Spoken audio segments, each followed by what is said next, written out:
Last class में हमने देख लिया था कि जो 2022 में जो पेपर आया था उसका एनालिसिस अपन ने किया था कि किस तरीके का पेपर आया था, जो हमारे पास सवाल जो मिले थे उनका लेवल क्या था, ये सारी चीज़ें, उनका डिफ़िकल्टी लेवल क्या था, ये सारा हमने डिस्कस कर लिया था। आज हम डेटा स्ट्रक्चर को शुरू करने जा रहे हैं, लेकिन डेटा स्ट्रक्चर को शुरू करें उससे पहले कुछ बेसिक्स बातें अपने को जाननी है। एक बार उनको अपन देख लेते हैं। तो जब भी अपन डेटा स्ट्रक्चर की बात करते हैं तो हमें तीन चीज़ों के बारे में पहले से जानना होता है। जैसे सबसे पहले है कि हमारे पास रो डेटा क्या होता है। रो डेटा के बाद में हम देखेंगे कि डेटा क्या होता है, और डेटा के बाद हम देखेंगे कि इंफॉर्मेशन क्या होती है। कई बार क्या होता है कि इन तीनों में टर्मिनोलॉजी में से सवाल आ जाता है कि डेटा क्या होता है, रो डेटा क्या होता है और इंफॉर्मेशन क्या होती है। जब भी हम रो डेटा की बात करेंगे तो ध्यान रखना, रो डेटा जो हमेशा होता है वो अनऑर्गेनाइज कंटेंट होता है। कैसा होगा? अनऑर्गेनाइज और अनप्रोसेस्ड हम उसको बोल सकते हैं। अनऑर्गेनाइज और अनप्रोसेस्ड जो कंटेंट होता है, जो हमेशा डायरेक्टली सोर्स से कलेक्ट किया जाता है, डायरेक्टली कलेक्टेड फ्रॉम सोर्स। ऐसा डेटा जो डायरेक्टली सोर्स से क्या किया जाएगा, कलेक्ट किया जाएगा, किसी भी तरह की हमने उसमें प्रोसेस नहीं की है, किसी भी तरीके से हमने उसको अभी तक ऑर्गेनाइज नहीं किया है, तो ऐसे डेटा को हम क्या बोलेंगे? रो डेटा बोलेंगे।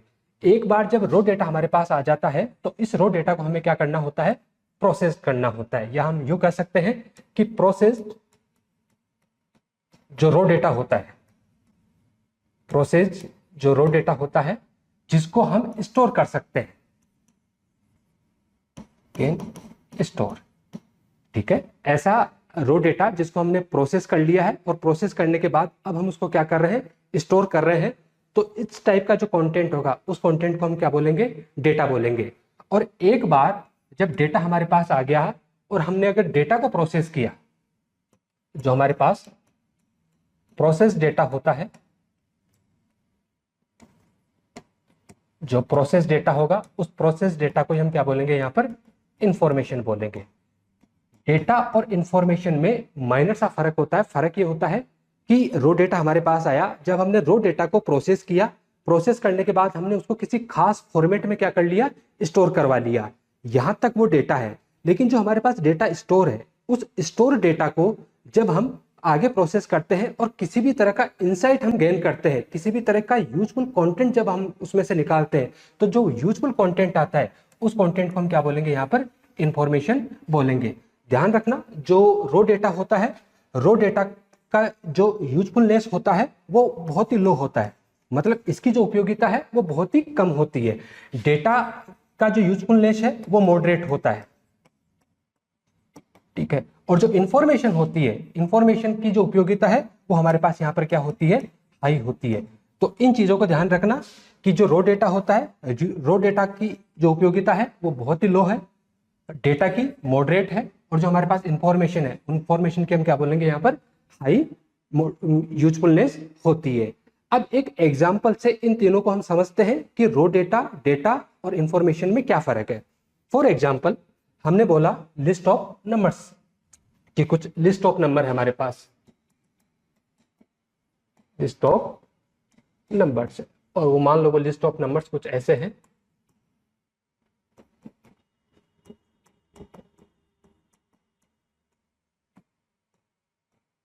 ठीक है, ये लिस्ट ऑफ नंबर है जो हमने डायरेक्टली क्या किया? सोर्स से कलेक्ट किया है। तो फिलहाल जो ये लिस्ट ऑफ नंबर है, ये लिस्ट ऑफ नंबर हमारे पास क्या है? यहाँ पर रो डेटा है। क्या है? रो डेटा। ध्यान रखना, इस डेटा का किसी भी तरह का कोई स्ट्रक्चर नहीं होता है, कोई फॉर्मेट नहीं होता है, ये कहीं पर भी स्टोर नहीं होता है। सिर्फ जैसे यूं मान के चलो कि सर्वे हमने देखा है कई बार कि यहाँ पर यस, नो, नॉट एप्लीकेबल, इस टाइप के जो आंसर्स होते हैं, ऐसे हमने यहाँ पर क्या किया है? एक लिस्ट ऑफ नंबर को कलेक्ट किया है डायरेक्टली सोर्स से, तो वो हमारे पास क्या है? रो डेटा। अब जब हम इस रो डेटा को प्रोसेस करेंगे तो इस पर सवाल किया जाएगा कि जो ये लिस्ट ऑफ नंबर है, ये लिस्ट ऑफ नंबर है क्या? तो हमें जवाब मिला कि ये किसी स्टूडेंट के मार्क्स है। तो उसके बाद हमने क्या कर लिया? इसको प्रोसेस किया, और प्रोसेस करने के बाद हमने इसको क्या कर लिया? स्टोर करवा दिया। अब जब भी स्टोर करवाएंगे, स्टोर करवाने के लिए कोई खास फॉर्मेट का हम यूज करेंगे। अब वो खास फॉर्मेट हमारे पास रो और कॉलम के फॉर्मेट में भी हो सकता है। तो हमने इसमें सवाल किया कि लिस्ट ऑफ नंबर क्या है, तो हमें जवाब मिला कि ये क्या है, मार्क्स है। तो मार्क्स है तो हमने इनको रो और कॉलम के फॉर्मेट में हमने इसको स्टोर करवा लिया। तो कुछ इस तरीके का है कि मार्क्स है 13, 11, 65, 45, 98 एंड 87। ये वाला जो काम हमने किया है, ये वाला, इसको हम क्या बोलेंगे, यहां पर डेटा बोलेंगे। ठीक है, ये वाला जो प्रोसेस था जो हमने डायरेक्टली सोर्स से कलेक्ट किया था वो रो डेटा, एक बार हमने इसको क्या कर लिया, स्टोर कर लिया। तो स्टोर करने के बाद ये क्या बन गया, हमारे पास डेटा बन गया। अब इस डेटा से किसी भी तरह का मीनिंगफुल इंसाइट हमें नहीं मिल रहा है, लेकिन जैसे हम इसको प्रोसेस करेंगे आगे, तो प्रोसेस करने के बाद हमें क्या मिलेगी, यहां से इंसाइट मिलेगा, कुछ काम की चीज हमें यहां पर देखने को मिलेगी। जैसे कि हमने बोला कि एवरेज मार्क्स,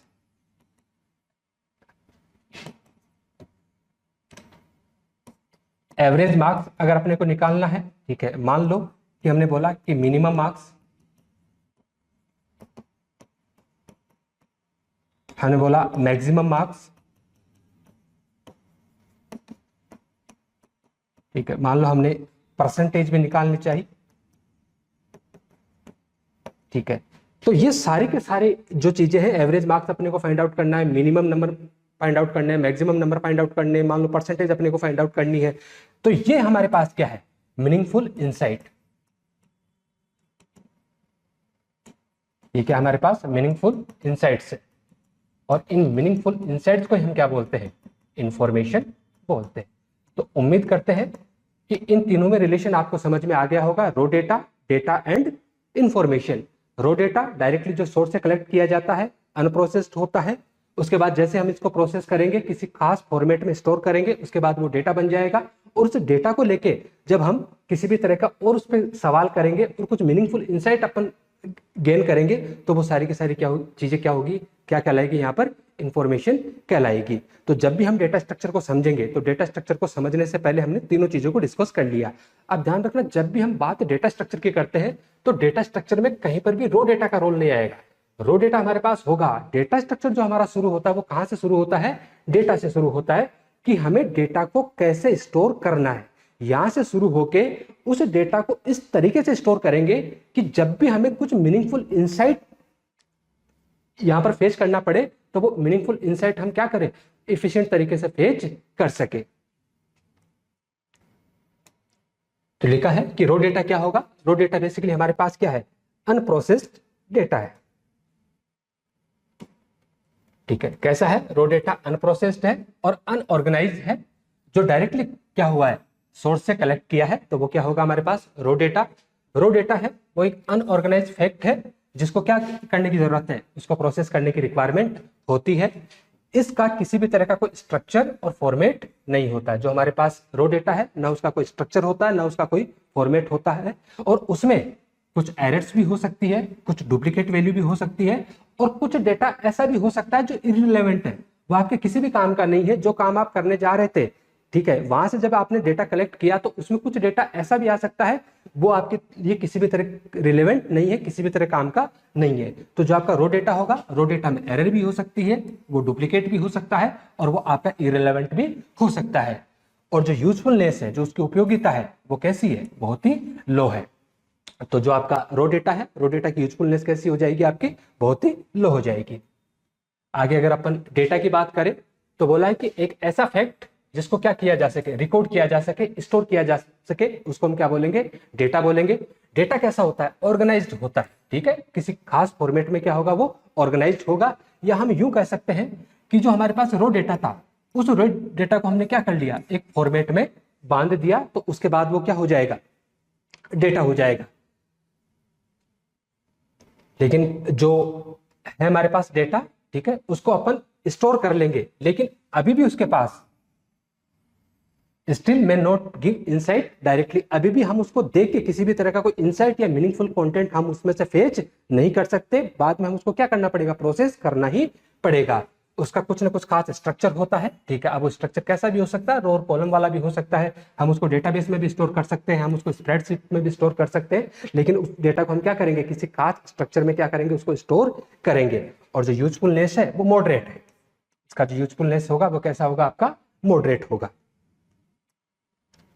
अगर इंफॉर्मेशन की बात करें तो इंफॉर्मेशन क्या होगा आपका, जैसे आपका डेटा था, डेटा को एक बार आपने क्या कर लिया, प्रोसेस कर लिया, तो जो प्रोसेस डेटा है उसको आप क्या बोलेंगे, इंफॉर्मेशन बोलेंगे। और उसका कुछ ना कुछ कॉन्टेक्स्ट होगा और कुछ ना कुछ उसका पर्पज होगा। जैसे आप लिस्ट ऑफ मार्क्स में से आप मिनिमम मार्क्स फाइंड आउट करना चाह रहे हो, आप मैक्सिमम मार्क्स फाइंड आउट करना चाह रहे हो, आप मार्क्स का एवरेज फाइंड आउट करना चाह रहे हो, तो यहाँ पर उसका कंटेक्स्ट भी है कि हम किस पर्पज के लिए उसको क्या कर रहे हैं, काम में ले रहे हैं। इंफॉर्मेशन है वो मीनिंगफुल होती है, उसको इंटरप्रेट किया जा सकता है, और वो डिसीजन मेकिंग में क्या करती है, बहुत ही हेल्प करती है।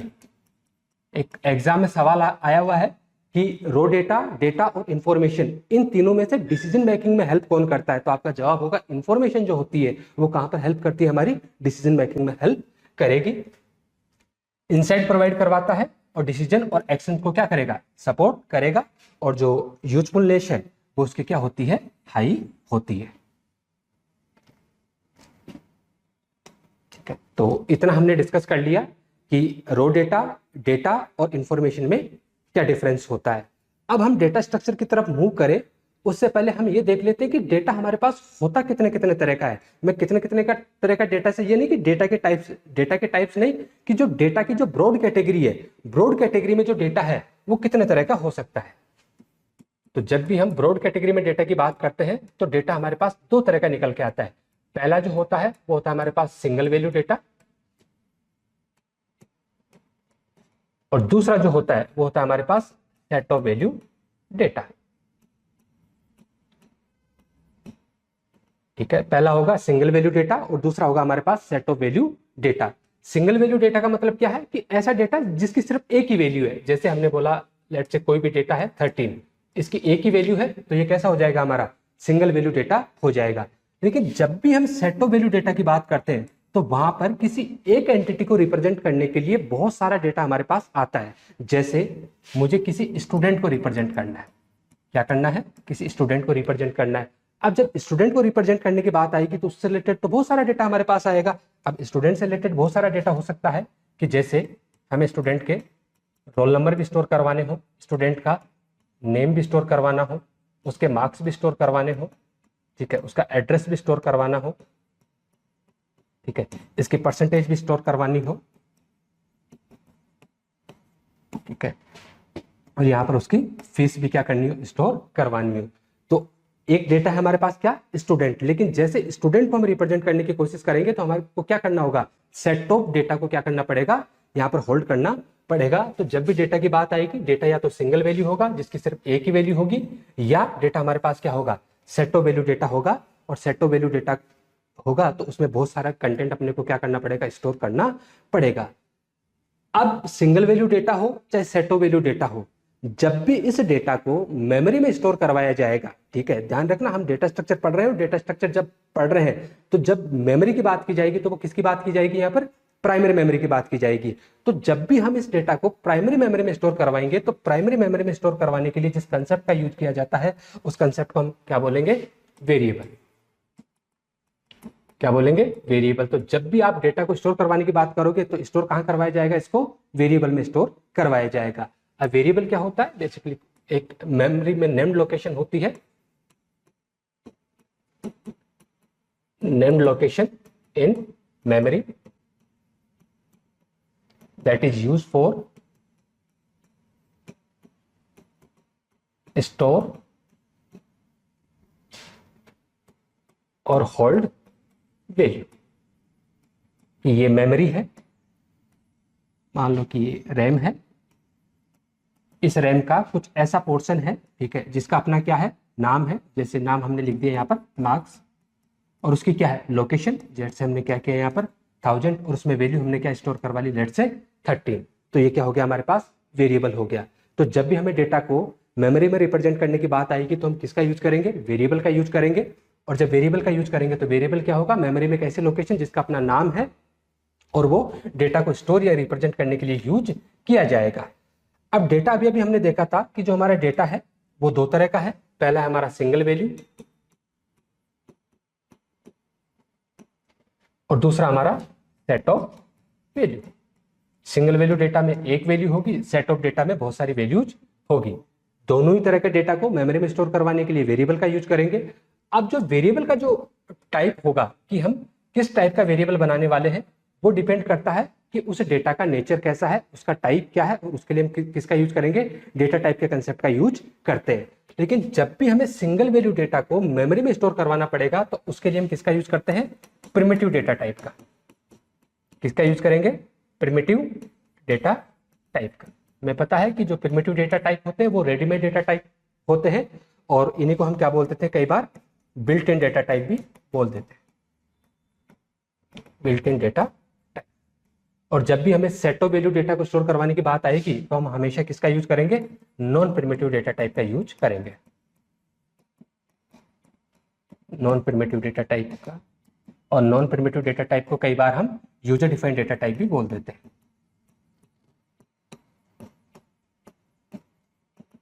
ठीक है, प्रिमिटिव डेटा टाइप जो हमें रेडीमेड मिलते हैं और नॉन प्रिमिटिव डेटा टाइप वो जिन्हें हम हमारे रिक्वायरमेंट के अकॉर्डिंग क्या करते हैं, डिजाइन करते हैं। जब भी प्रिमिटिव डेटा टाइप की बात की जाएगी तो प्रिमिटिव डेटा टाइप में आपका कैर हो गया, इंट हो गया, फ्लोट हो गया, डबल हो गया, ये सारे के सारे किसके एग्जाम्पल है, प्रिमिटिव डेटा टाइप के एग्जाम्पल है। ध्यान रखना, प्रिमिटिव डेटा टाइप किसको होल्ड करते हैं, केवल सिंगल वैल्यू डेटा को स्टोर करने के लिए यूज किए जाएंगे।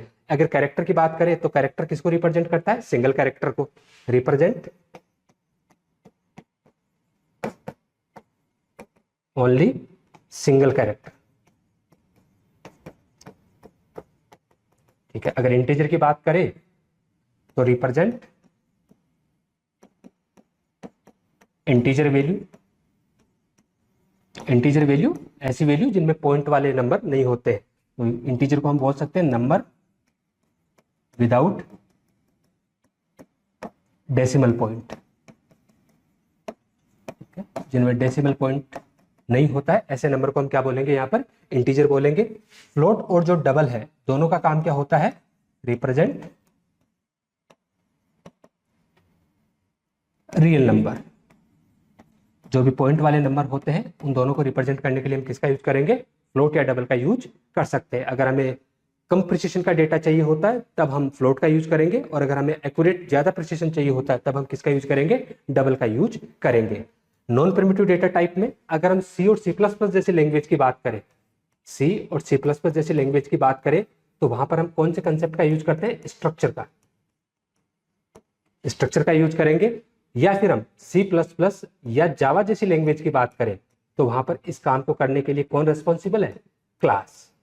तो चाहे क्लास हो चाहे स्ट्रक्चर हो, दोनों का काम क्या होता है, सेट ऑफ वैल्यूज को क्या करना, रिप्रेजेंट करवाना, सेट ऑफ वैल्यू को क्या करना, होल्ड करना। तो डेटा सिंगल वैल्यू डेटा भी हो सकता है, सेट ऑफ वैल्यू डेटा भी हो सकता है। सिंगल वैल्यू डेटा वो जहां पर सिर्फ एक ही वैल्यू होती है, सेट ऑफ वैल्यू डेटा में बहुत सारी वैल्यू होती है, बंच ऑफ वैल्यू होती है, और वो किसी खास एंटिटी को क्या करती है, रिप्रेजेंट करती है।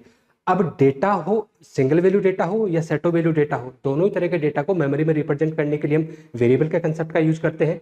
अब वेरिएबल किस टाइप की वैल्यू स्टोर करेगा, इस बात का डिसीजन इस बात से लिया जाएगा कि उस डेटा का नेचर कैसा है, और जिस टाइप का डेटा का नेचर है उस नेचर के अकॉर्डिंग हम उस वेरिएबल में वैल्यू स्टोर करवा लेते हैं। और उसका नेचर डिसाइड होता है किससे, डेटा टाइप से। दो तरह के डेटा टाइप होते हैं, पहले प्रिमिटिव डेटा टाइप, दूसरे non primitive data type. Primitive data type वो जो हमें रेडीमेड मिलते हैं, हमें उसमें किसी भी तरह के मॉडिफिकेशन करने की हमें परमिशन नहीं होती है। किस टाइप की वैल्यू स्टोर करेंगे, मेमोरी में कितने बाइट मेमोरी ऑक्यूपाई करेंगे, ये सारी की सारी बातें क्या होती है, पहले से तय होती है, वो प्रिमिटिव डेटा टाइप। और ऐसे डेटा टाइप जिन्हें हम हमारे रिक्वायरमेंट के अकॉर्डिंग तैयार करते हैं उसको हम क्या बोलेंगे, नॉन प्रिमिटिव डेटा टाइप। अगर सी सी प्लस प्लस जैसी लैंग्वेज की बात करें तो ब्रॉडली हमारे पास कैर होता है, इंट होता है, फ्लोट होता है, डबल होता है। इन सब का काम क्या होता है, सिंगल वैल्यू को स्टोर करना। कैरेक्टर जो होगा वो एक सिंगल कैरेक्टर को स्टोर करेगा, इंटीजर बिना पॉइंट वाले नंबर को स्टोर करने के लिए यूज किया जाएगा, फ्लोट और डबल रियल नंबर को रिप्रेजेंट करने के लिए यूज किए जाएंगे। अगर हम नॉन प्रिमिटिव की बात करें तो सी और सी प्लस प्लस जैसी लैंग्वेज में हम स्ट्रक्चर का यूज करेंगे, जहां पर हम सेट ऑफ वैल्यू को एक साथ लिख पाते हैं, रिप्रेजेंट कर पाते हैं। और अगर सी प्लस प्लस या जावा जैसी लैंग्वेज की बात करें तो वहां पर कौन सा कंसेप्ट होता है, हमारे पास क्लास का कंसेप्ट होता है, जहां पर अपन सेट ऑफ वैल्यू को रिप्रेजेंट करवा पाते हैं। स्ट्रक्चर और क्लास दोनों का हमें वेरिएबल बनाना होता है। जैसे हम इंट टाइप का कोई वेरिएबल बनाते हैं, हमने लिखा इंट ए, तो जो ए वेरिएबल बना उसमें डेटा किस टाइप का आएगा, इंट टाइप का। कितना डेटा आएगा, सिर्फ एक वैल्यू आएगी इंट टाइप की। ऐसे हमें स्ट्रक्चर और क्लास टाइप का भी क्या करना होता है, वेरिएबल बनाना होता है। और जो क्लास टाइप का वेरिएबल होता है उसी को तो हम आगे जाके ऑब्जेक्ट बोलते हैं, और स्ट्रक्चर टाइप का जो वेरिएबल होता है उसको हम क्या बोल देते हैं, वेरिएबल बोल देते हैं। बल्कि दोनों का काम क्या होता है, सेट ऑफ वैल्यू को होल्ड करना या सेट ऑफ वैल्यू को स्टोर करके रखना।